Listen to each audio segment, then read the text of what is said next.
I am Azrubên, son of Hazrabân, and I saw the star fall.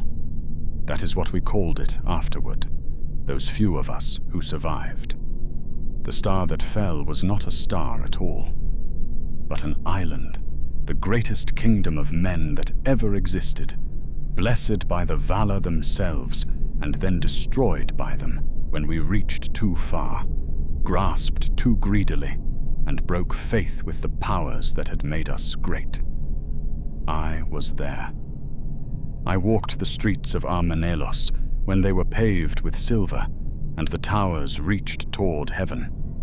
I stood in the court of the king when Sauron the Deceiver came in chains and spoke words sweeter than honey and more poisonous than serpent's venom.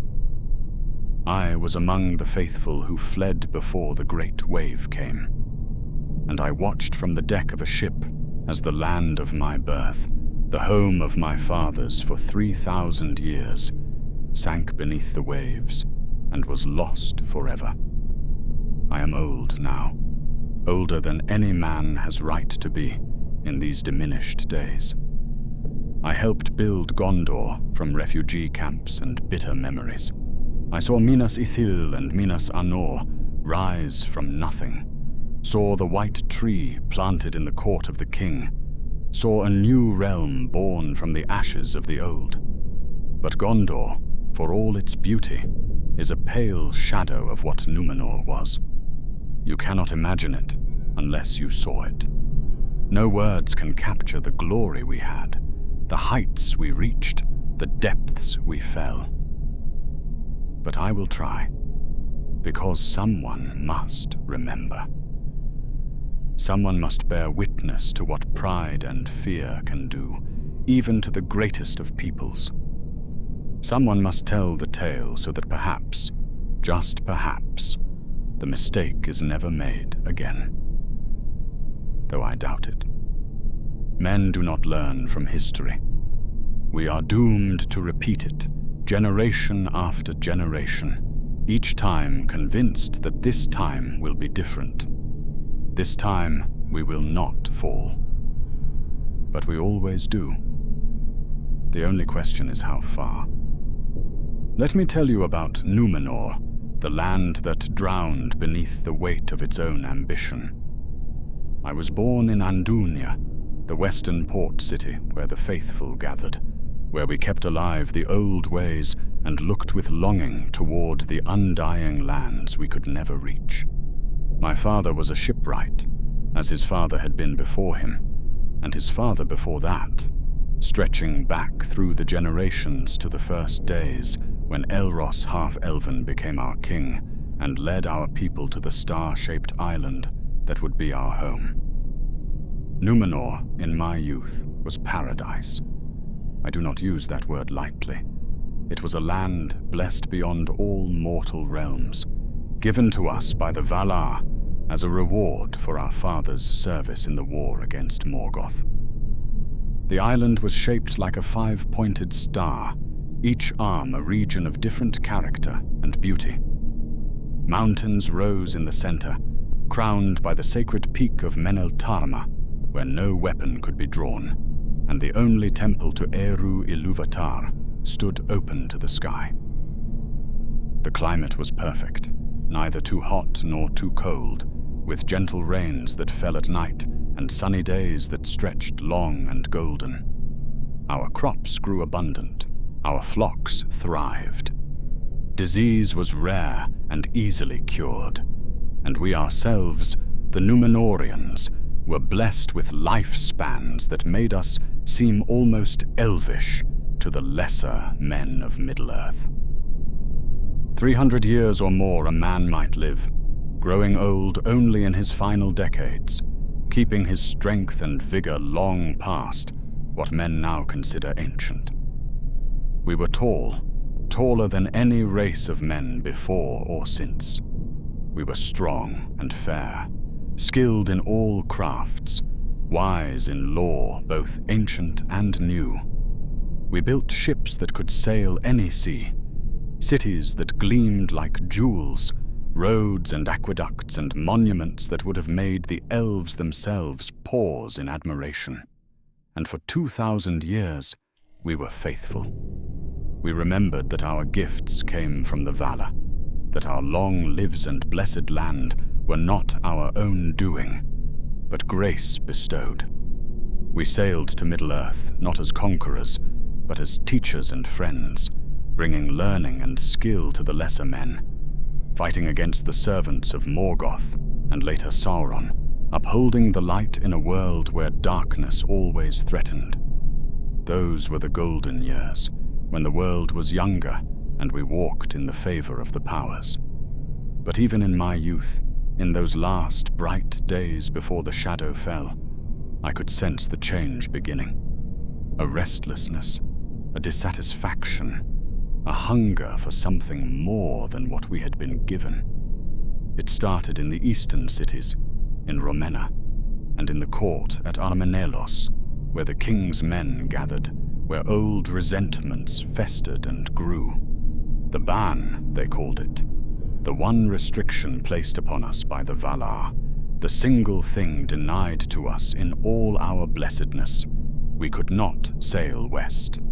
We could go north or south or east, could explore all of Middle-earth, could trade with the elves of Lindon and the men of distant shores. But we could not sail into the west, could not seek the undying lands, could not look with mortal eyes upon Valinor, where the Valar dwelt. And they told us why, tried to make us understand. We were mortal. It was the gift of Ilúvatar that we should die and pass beyond the circles of the world to a fate the elves knew nothing of. To seek immortality, to try to cling to this world beyond our span, was to reject that gift, to grasp at something not meant for us. The elves were bound to Arda until its ending, but we were free to leave it. That was the greater gift, though it seemed the harder one. The faithful understood this. We accepted our mortality, even cherished it as the mark of Ilúvatar's special favor.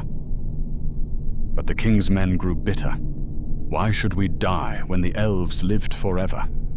Why should we be barred from the western shores when we were the greatest of men?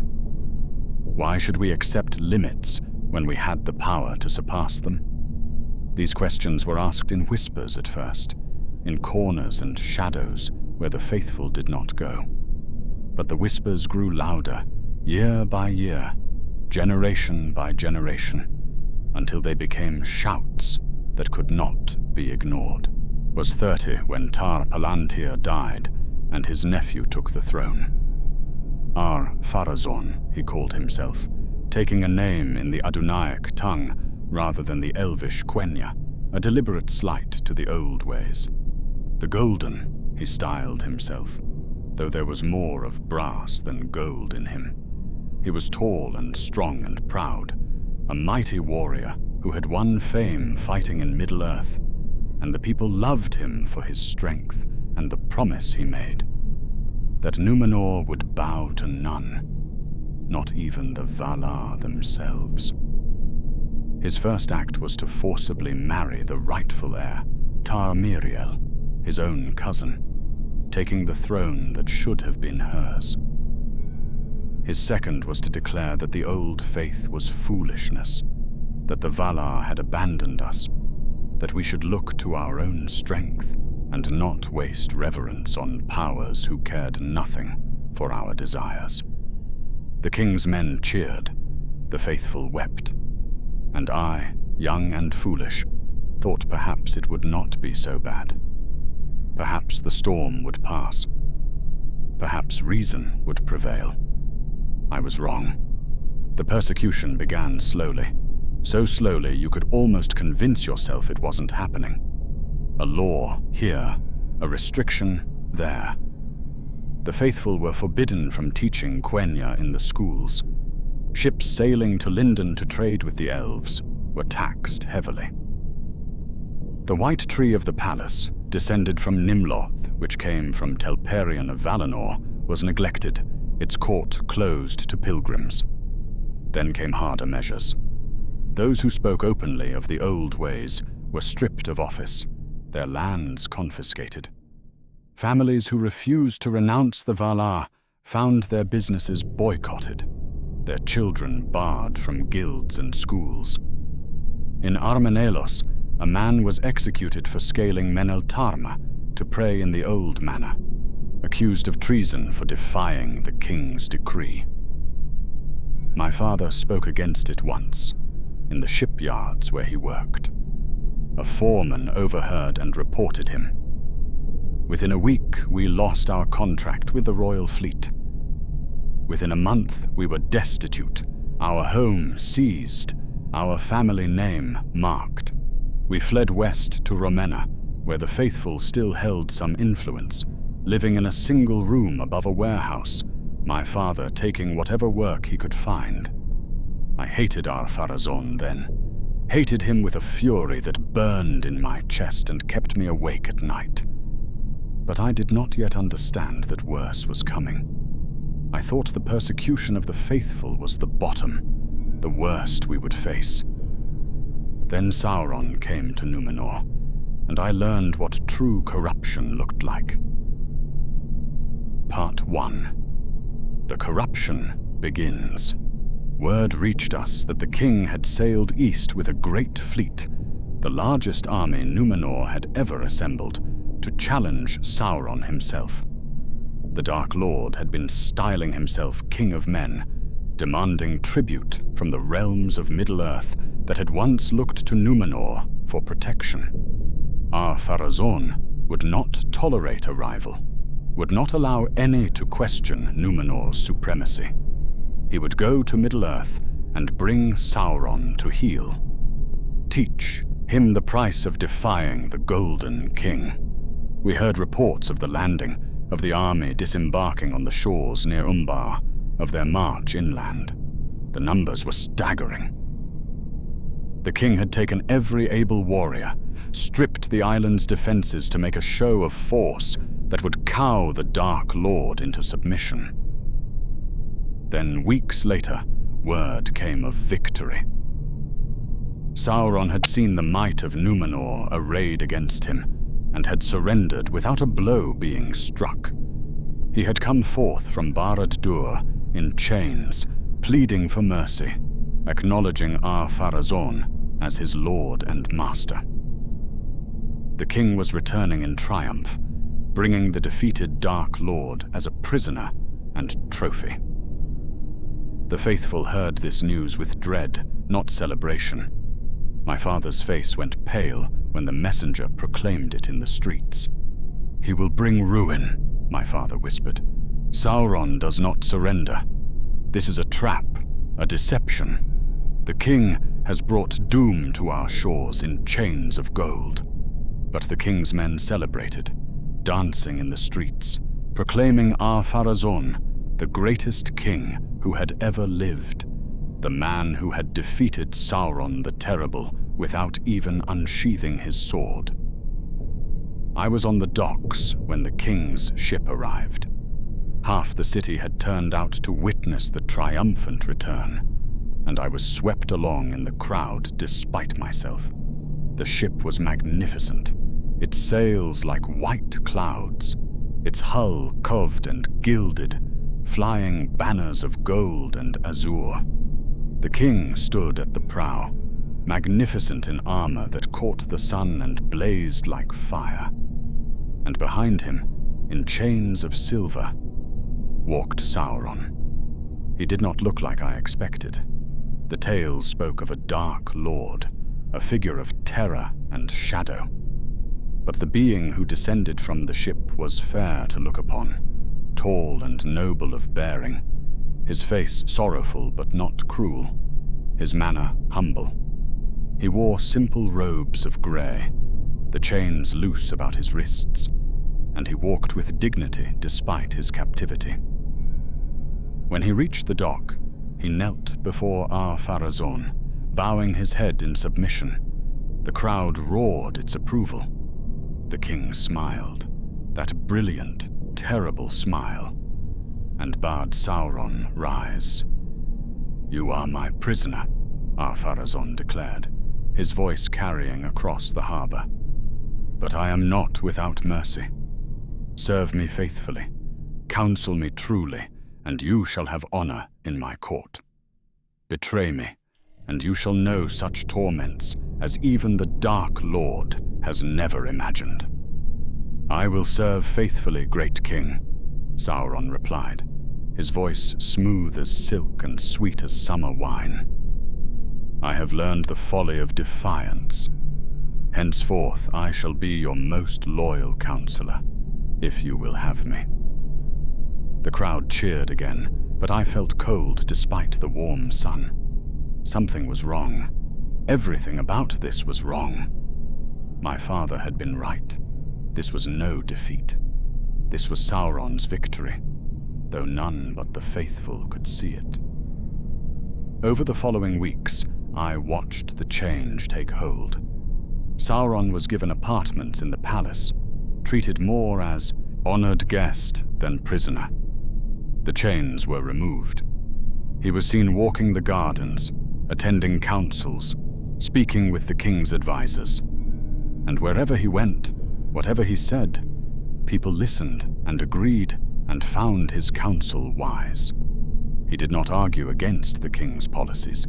He supported them, but always with a twist, always pushing them further. When the king spoke of Númenor's greatness, Sauron agreed, but wondered why such greatness should have any limits placed upon it. When advisors suggested taxing the faithful more heavily, Sauron nodded thoughtfully and suggested perhaps their lands should be confiscated entirely, given to those more loyal to the crown. When the king railed against the ban, Sauron listened sympathetically and asked, very gently, why the king tolerated such an insult to his dignity. The poison spread slowly, so slowly that most did not notice it happening. But those of us who watched could see the change, could see how Sauron's words worked on the king like slow acid, dissolving restraint, corroding wisdom, eating away at whatever goodness or reason remained. 3 years after Sauron's arrival, the king ordered the white tree cut down. I was not there, thank Eru, but my cousin was. She told me of it later, her voice shaking. They came in the night, the king's guards, and took axes to Nimloth, that ancient tree that had grown in the palace court for 2,000 years. The faithful who tried to stop them were beaten, some killed. The tree fell with a sound like weeping, and they burned it where it lay, the smoke rising black and bitter into the dawn sky. But the tree did not die unremembered. Isildur, a young man of the faithful, snuck into the palace grounds the night before and took a fruit from Nimloth's branches. He was nearly caught, nearly killed, but he escaped with that precious seed. It was kept hidden, passed from hand to hand among the faithful, and eventually it would be carried to Middle-earth and planted in Minas Ithil. The white tree would endure, though Númenor would not. The persecution grew worse after the tree's death. The faithful were expelled from Armenelos entirely, our homes and lands seized. We fled to Andunia and Romena, the western ports where we still held some strength. There we lived in fear, keeping our heads down, waiting for the storm to pass, though we knew in our hearts it would only get worse. And Sauron smiled and whispered in the king's ear, and the king believed every word. A great temple was built in Armenelos, not to Eru Ilúvatar, but to Melkor, whom Sauron called his master. It was a grotesque thing, a massive dome of black stone with no windows, its entrance a mouth of iron fanged with sacks. Inside, they said, was darkness and heat, and an altar where sacrifices were made. At first, the sacrifices were animals, then they were criminals, those convicted of crimes against the crown. Then they were dissidents, those who spoke against the king or questioned his policies. And finally, inevitably, they were the faithful, dragged from our homes in the night, accused of treason, thrown into that dark temple to feed the fires and appease the king's new god. I lost my cousin there, the one who had witnessed the white trees fall. She was taken for speaking Quenya in the marketplace. I lost my father's brother for refusing to renounce the Valar. I lost childhood friends, neighbors, a girl I had once thought to marry. They went into the temple and did not come out, and the smoke from its chimneys grew thicker and more terrible with each passing week. The faithful who remained lived in constant terror. We spoke only in whispers, met only in secret, trusted no one outside our own families, and sometimes not even them. Children informed on parents, siblings on siblings, all hoping to curry favor with the king and save themselves from the temple's hungry mouth. I should have fled earlier. We all should have. But Númenor was our home, the land of our fathers, and the thought of abandoning it was unbearable. Where would we go? Middle-earth was vast and strange and hostile. We had ships, yes, but how many could we save? How could we choose who would come and who would be left behind? So we stayed, and we watched our world die around us, and we prayed to the Valar for deliverance that seemed increasingly unlikely to come. Then came the day Armenelos summoned the faithful. Part 2. The Gathering Storm. Armenelos, Lord of Andunia, was the highest ranking of the faithful, the last of the noble houses to openly oppose the king. He was a man of great wisdom and courage, and he had been my father's friend in better days. When word came that he was calling a secret council, every faithful who could reach Andunia came, slipping through the night like shadows, risking everything for the chance to hear what he would say. We gathered in the cellars beneath his house, perhaps 200 of us, the remnant of thousands who had once filled the western cities. I stood between my parents, my mother's hand gripping mine so tightly it hurt, my father's face grim as stone. Armenelos stood before us, and I was struck by how old he looked, how worn. He had aged decades in the years since Sauron came, the weight of our people's suffering pressing down upon him like a physical burden.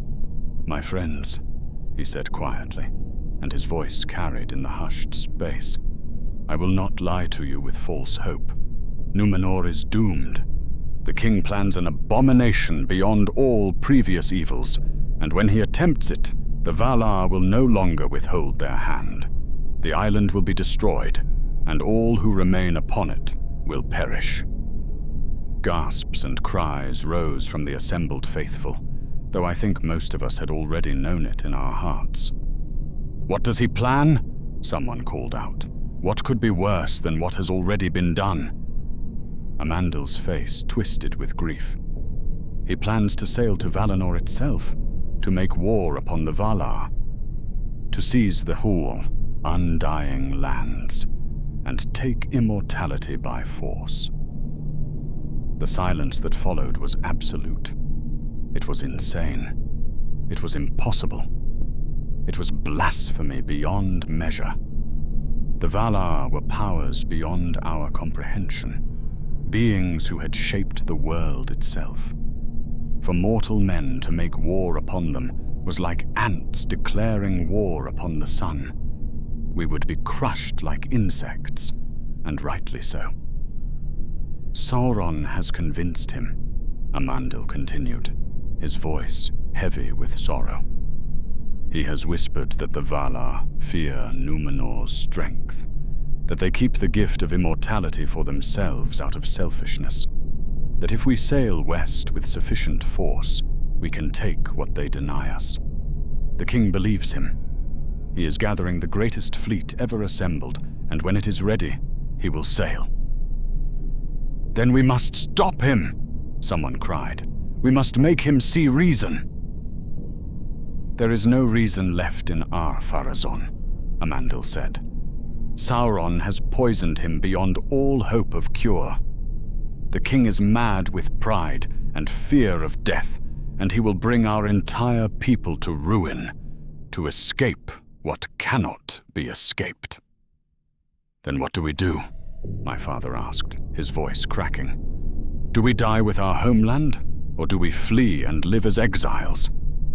Amandil looked at him, and I saw tears on the old lord's cheeks. "We flee. We save who we can. My son Elendil is preparing ships even now, as many as we can spare. We will load them with everything we can carry of our people's legacy, our books and lore, our craft and skill. We will sail east to Middle-earth and begin again. Build new kingdoms from the ashes of the old." "When?"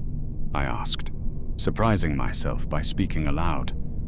"When must we leave?" "Soon," Amandil said. "The king's fleet is nearly ready.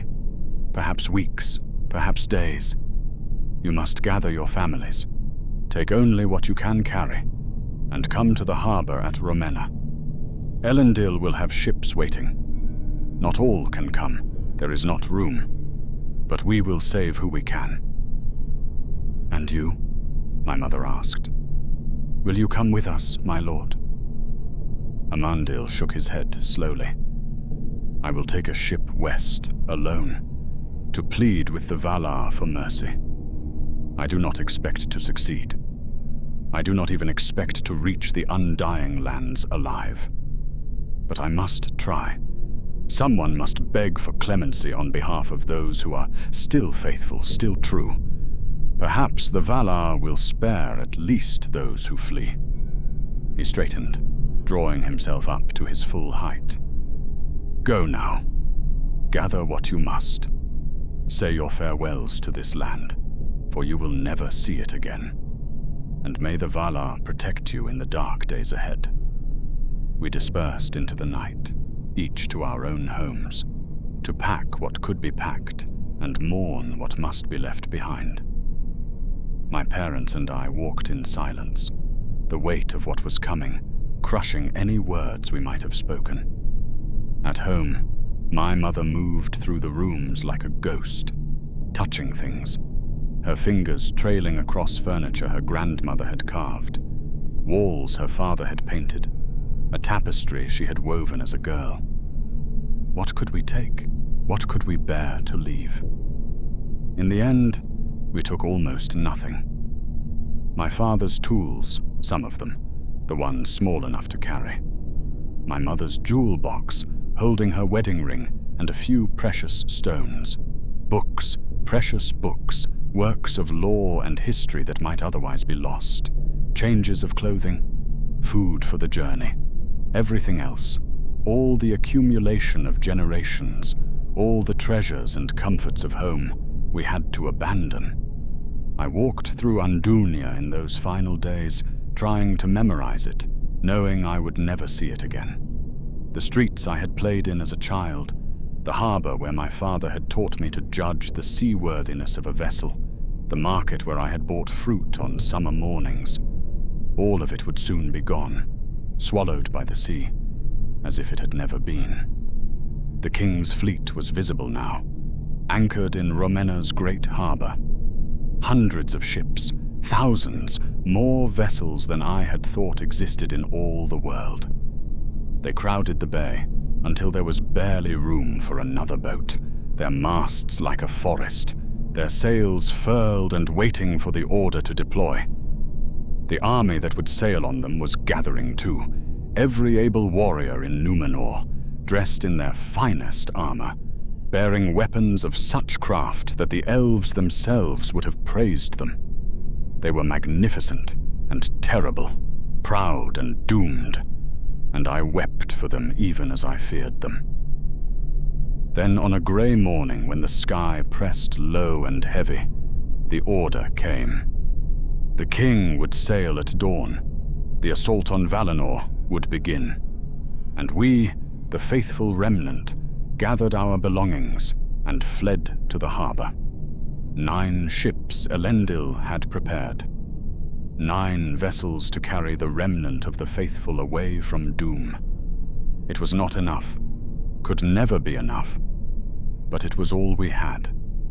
People crowded the docks, more than could possibly fit, begging for space, offering everything they owned for passage.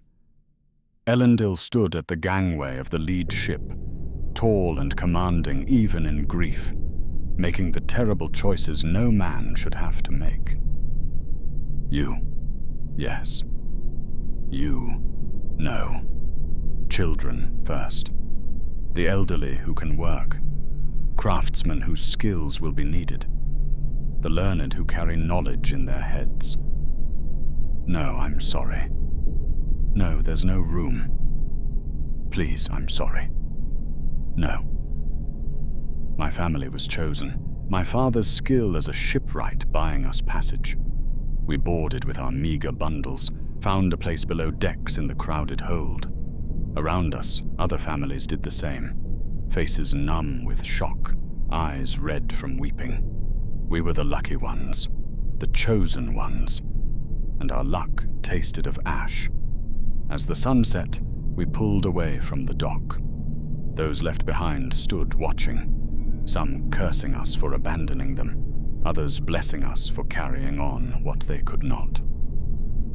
I stood at the rail and watched Númenor recede, watched the city lights begin to glow in the gathering dark, and knew I would never see them again.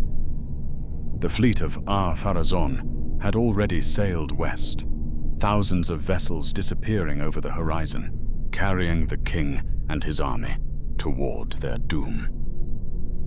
We sailed east, our small convoy seeking safety, while the mad king sailed toward war with the gods themselves. And behind us, Númenor waited for judgment. Part 3. The Wrath of the Valar. We had been at sea for 3 days when the sky began to change.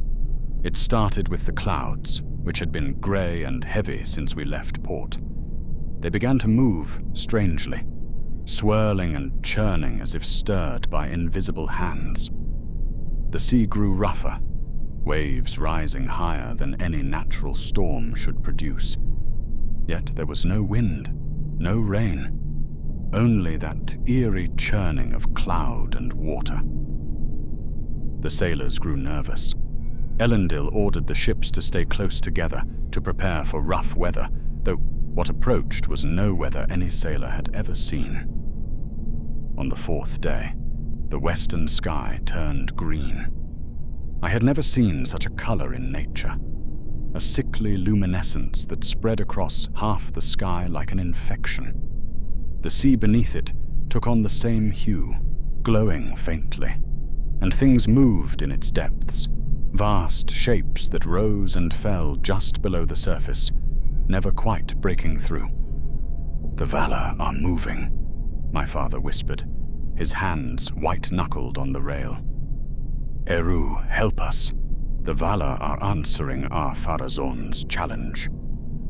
On the 5th day, we heard the thunder.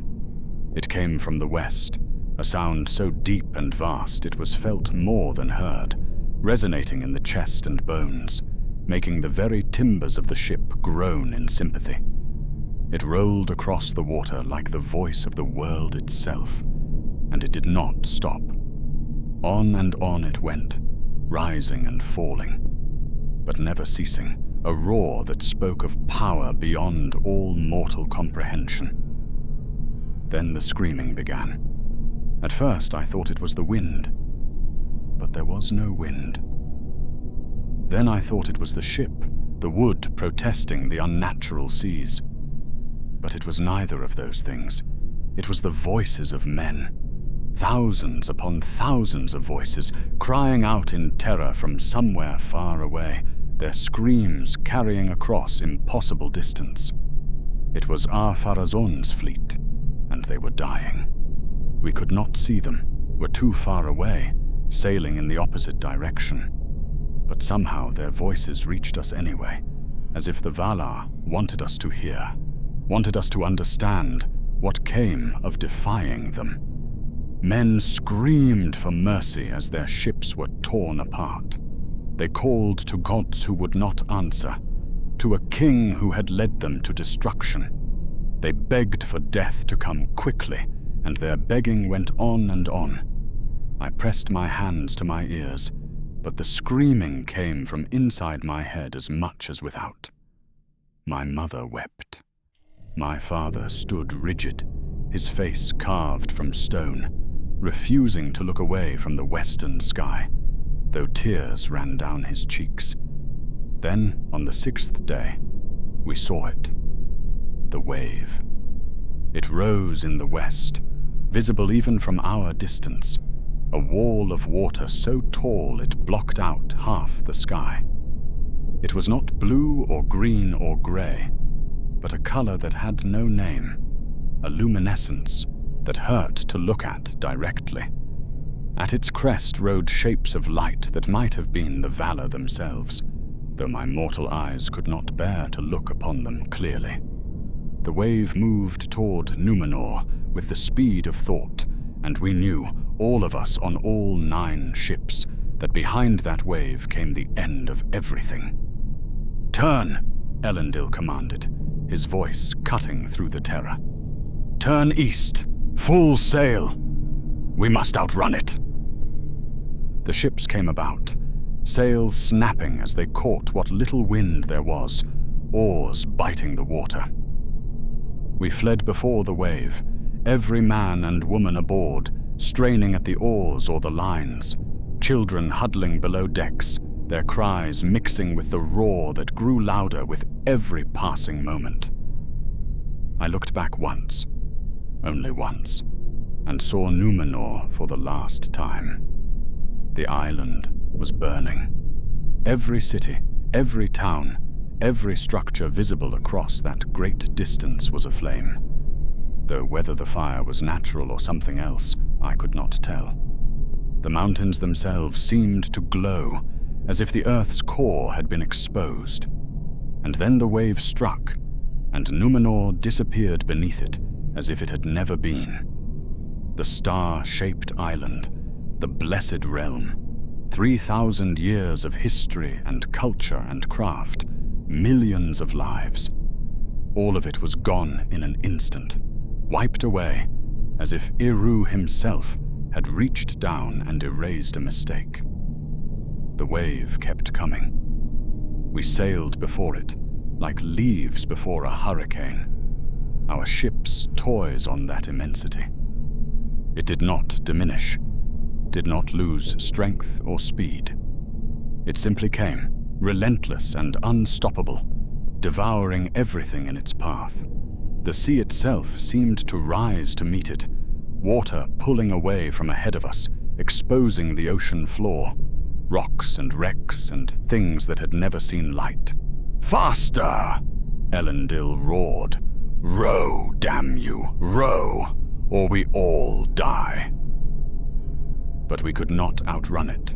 No mortal craft could outrun the wrath of the Valar. The wave was going to overtake us, was going to crush our ships and send us to join our homeland in the depths, and there was nothing we could do but row and pray and watch death approach. Then the world broke. I do not know how else to describe it. The very fabric of reality seemed to tear, a wound opening in the air itself. Through it, I glimpsed things that should not be glimpsed. Other places, other times. The foundations of the world laid bare. The sea and sky twisted, folding in on themselves, and for a moment I was falling through swools that had no direction, time that had no sequence, existence that had no meaning. When the world reformed, when up and down and forward and back became distinct concepts again, we were somewhere else entirely. The wave was gone. The burning sky was gone. We floated on calm waters beneath normal clouds, the sun breaking through them in shafts of ordinary golden light. Around us, the other 8 ships of our small fleet also floated, battered but intact, their crews as stunned and disoriented as we were. "Where are we?" someone asked. Elendil pointed east, and we looked and saw land, coastline, mountains, forests, all of it strange and yet familiar. Middle-earth, I realized. Somehow, impossibly, we had been carried across hundreds of leagues of ocean in the space of a heartbeat. The Valar had saved us, plucked us from death and set us down here, in the lands where we would build our new kingdoms. But at such a cost. Such a terrible cost. We made landfall 3 days later, our ships limping into a bay that would later bear the name Lond Daer. The coast was wild and empty, the forests thick and ancient, and we were utterly alone. Of the thousands who had lived in Númenor, we were all that remained, 9 ships carrying perhaps 3,000 souls, out of millions who had called the island home. The rest were gone, drowned in the cataclysm, or perished in the king's mad assault on Valinor. An entire civilization, erased in a day. We set up camps on the shore, crude shelters that were a mockery of the homes we had lost. We inventoried what we had managed to save. Books and tools, seeds and livestock, a few precious treasures. It was not enough, could never be enough, but it would have to do. Elendil called us together on the 3rd day. He stood on a rock overlooking the camps, tall and commanding, though grief had carved new lines in his face. "My friends," he said, his voice carrying across the assembled faithful, "we have survived. By the mercy of the Valar and the grace of Eru Ilúvatar, we have been spared from the fate that claimed our homeland. Now we must decide what to do with this gift of life we have been given."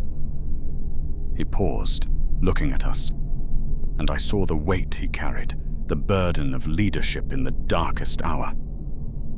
We can mourn what we have lost. We must mourn it, for to forget would be to dishonor those who perished. But we cannot let grief consume us. We are the last of Númenor, the remnant of the greatest kingdom of men, and we carry within us the knowledge and craft of 3,000 years of civilization. We have a duty to preserve what we can, to build new kingdoms worthy of our inheritance, to ensure that something of Númenor survives. "What would you have us do?" my father called out. "I would have us build," Elendil said simply. "Here, in Middle-earth, we will establish new realms. My sons Isildur and Anarion will go south and found kingdoms in Gondor. I will go north and build a realm in Arnor. Those of you who are skilled in craft and lore, your talents will be needed. Those of you who can fight, we will need your strength. For Middle-earth is not safe, and Sauron still lives. Those of you who can teach, your wisdom must be passed to the next generation, so that what we knew is not lost." He looked out across the camps, at the poor, bedraggled remnant of the greatest civilization men had ever built, and his voice strengthened. "We will not let Númenor die completely. We will carry it forward in our hearts and in our deeds. We will build cities that echo the beauty we knew. We will plant the white tree that Isildur saved from destruction. We will keep alive the memory of what we were, so that our children's children will know what greatness men can achieve when they walk in humility before the powers. And we will fight," he continued, his hand moving to the hilt of Narsil at his side. "Sauron lives still, diminished but not destroyed. He retreated from Númenor before the end, fled back to Middle-earth where he plots and schemes. He destroyed our homeland as surely as if he had brought the wave himself. For that, and for all the evil he has done and will yet do, we will oppose him. We will build our kingdom strong, and when the time comes, we will march against the shadow, and we will not falter. A cheer rose from the assembled faithful, ragged at first, but growing stronger. We were broken, yes. We were mourning, but we were not defeated. We would endure. We would build. We would fight. And in the end, though I did not know it then, we would stand on the plains before Barad-dûr and face Sauron one final time.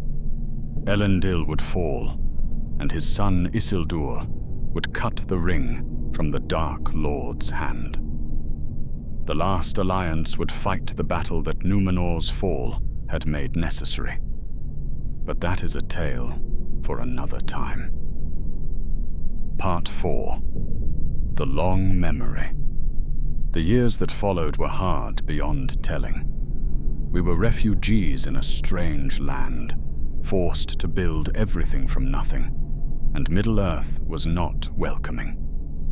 The lesser men who dwelt there regarded us with suspicion and fear, for we were tall and proud, and spoke languages they did not know. Some saw us as conquerors come to take their lands. Others thought us demons or spirits, beings not quite natural. But slowly, gradually, we made our place. Elendil went north with his followers and founded Arnor, building Armenelos on the shores of Lake Evendim, a city that tried to capture something of what Númenor had been. Isildur and Anarion went south and razed the towers of Minas Ithil and Minas Anor, beautiful and strong, and between them they planted the White Tree, descended from Nimloth, a living link to the world we had lost. I went south with Isildur, for I was a shipwright and Gondor would need ships. We built a harbor at Pelargia, and there I spent my remaining years teaching the craft my father had taught me, passing on the skills that had been refined over generations in Númenor. My ships were good, though they never quite matched what we had built in the old days. Some knowledge had been lost that could not be recovered, some techniques that had died with the craftsmen who drowned. But we did our best. That was all anyone could do. I married late to a woman of the faithful who had survived the crossing.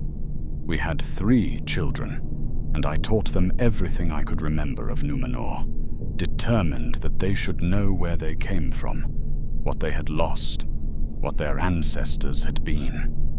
They listened, with wide eyes as I described the glory of Armenelos, the beauty of Andunia, the majesty of the king's palace before it was corrupted. I do not know how much they truly understood. How can you explain paradise to those who have never seen it? How can you make them feel the loss of something they never possessed? But I tried, and they passed the stories to their children, and those children to theirs. And so the memory of Númenor survived, growing hazier and more legendary with each generation, until it became myth rather than history. I grew old, far older than men in Middle-earth usually lived, though not as old as I would have in Númenor. The blessing of long life diminished with each generation, our children living shorter spans than we did, their children shorter still, until the Númenorian blood was diluted enough that we became as other men, 70 years, or perhaps a few more if we were fortunate. But that was right, I think. We were mortal, meant to do and pass beyond the world. The long lives of Númenor had been a blessing, yes, but they had also been a temptation, had led us to covet immortality and rebel against our nature. Perhaps it was better this way, to live ordinary spans and accept our fate with grace rather than raging against it. I watched the kingdoms grow and strengthen. I saw the white tree bloom in the court of Minas Ithil, its flowers opening like stars. I saw trade routes established, cities rising, peace spreading across lands that had known only war. And I saw also the shadow gathering in the east, Sauron's power growing once more, the threat we had fled rising again to challenge the world. Elendil knew it too.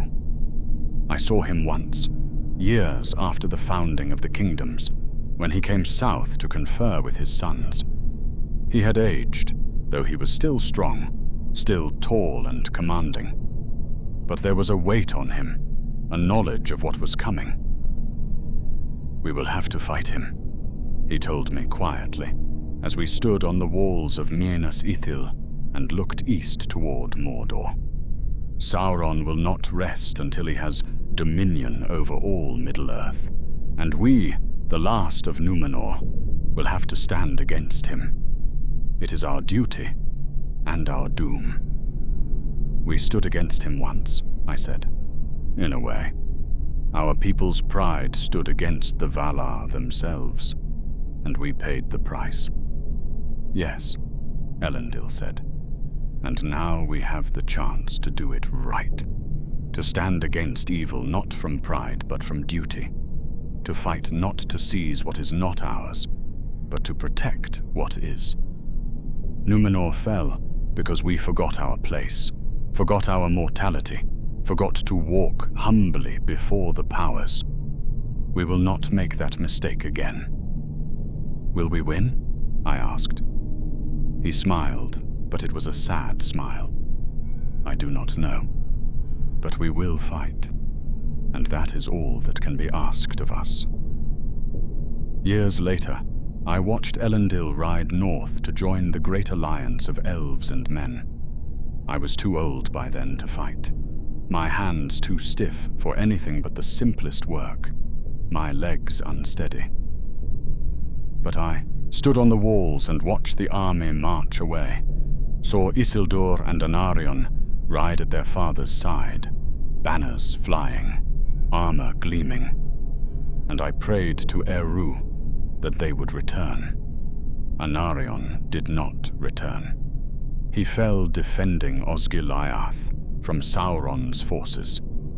Elendil did not return. He died on the slopes of Mount Doom, standing against the Dark Lord himself.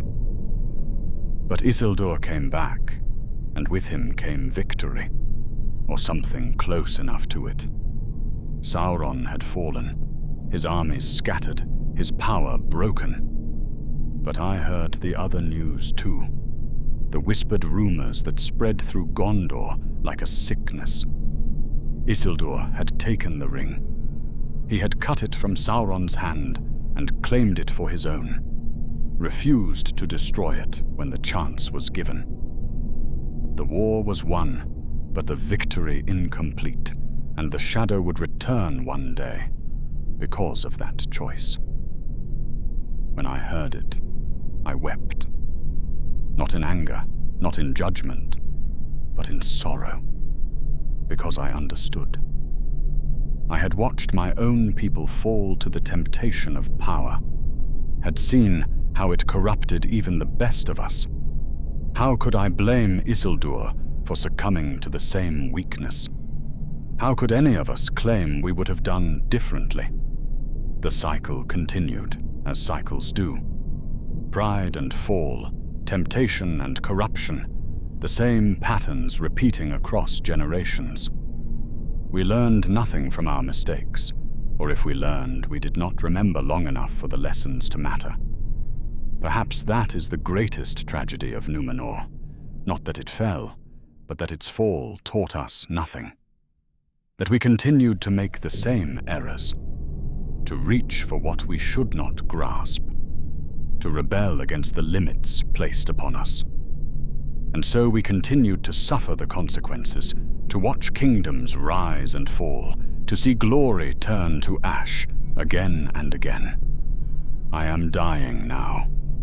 I feel it in my bones, in the way each breath comes harder than the last, in the fading of the light behind my eyes. Soon I will pass beyond the circles of the world, will go to whatever fate Ilúvatar has prepared for his children. I am not afraid.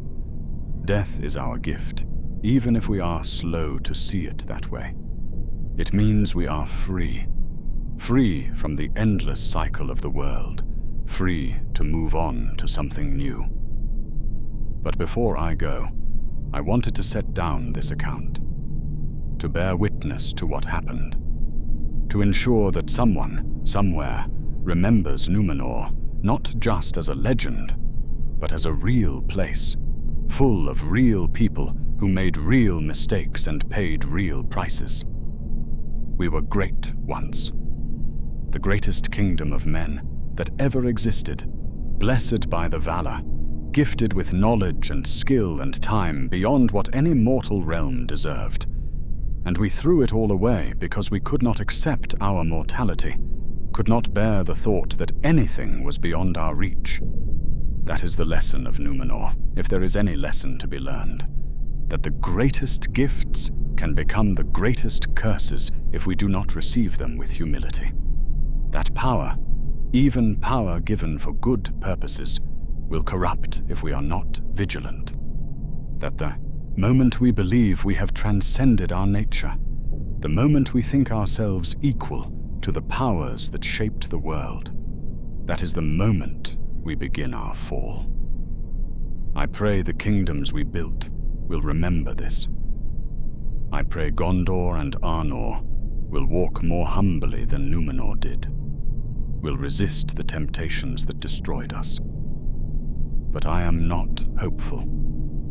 Already I see the seeds of pride taking root, hear the whispers that we deserve more than we have been given, that our greatness should have no limits. Perhaps that is simply what it means to be men. Perhaps we are doomed to repeat the cycle forever, rising and falling, learning and forgetting, grasping for stars that burn us when we touch them. If so, then all we can do is make each cycle count, buy as much time and peace and beauty as we can before the next fall comes. The sun is setting as I write these final words. Through my window, I can see the white tree in the distance, its branches moving gently in the evening breeze, its flowers glowing forth in the fading light. It survived when Númenor did not. That has to mean something.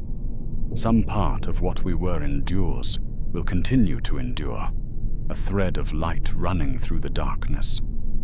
I close my eyes, and I can see it again, just for a moment. Númenor as it was in my youth, before the corruption, before the fall.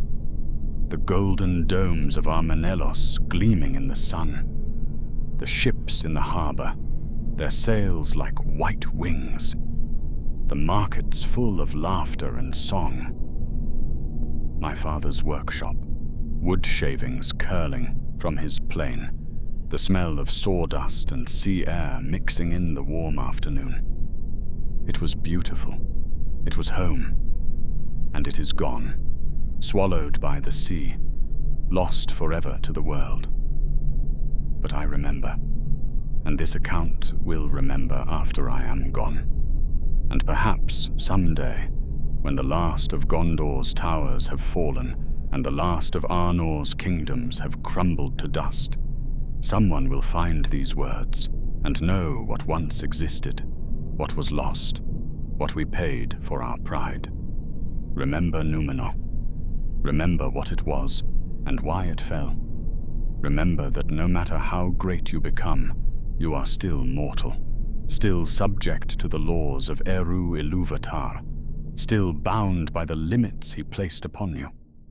Remember that the gift of death is a gift, even when it feels like a curse. Remember to walk humbly, to accept with grace what is given, and not to grasp for what is denied.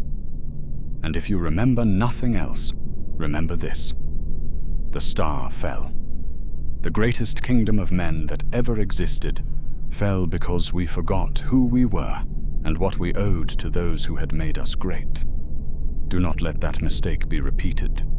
Do not let our suffering be for nothing. If you have walked with me through the fall of Númenor, if you have felt the weight of that terrible judgment and understood the price of pride, then stay with us.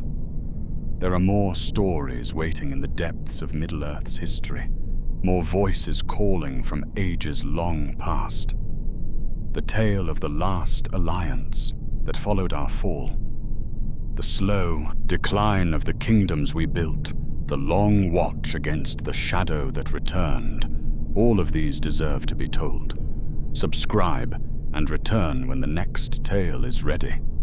For in remembering what has been lost, we learn what must be preserved, and in understanding how the great have fallen, we learn how to stand. The star fell, but its light has not entirely faded. As long as the white tree blooms in Gondor, as long as the blood of Númenor flows in the veins of men, something of what we were survives. Hold fast to that light. Remember what it cost to preserve it. And do not, I beg you, repeat our mistakes.